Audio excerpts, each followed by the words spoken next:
वालेकुम। आप लोग कैसे हैं? ठीक हैं, खैरियत से होंगे। आप लोगों ने मेरी वीडियो को लाइक करना, सब्सक्राइब करना है। मैं आपको और चीज़ें दिखाऊंगा।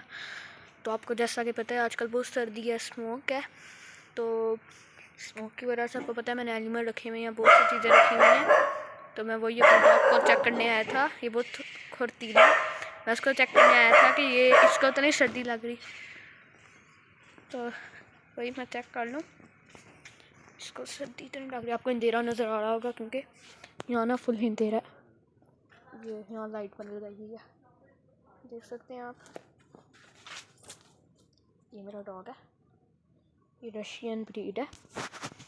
तो और मैंने मुर्गियों का भी पूरा इंतज़ाम किया हुआ है। इनका खुद है और ये मैंने बूढ़ा लगा के पूरा रखा हुआ है, देख सकते हैं। तो और मैं आपको नेक्स्ट वीडियो में मिलूँगा। मेरी छोटी सारी वीडियो होती है। आप लोगों ने मेरा चैनल लाइक करना है, सब्सक्राइब करना है। ओके।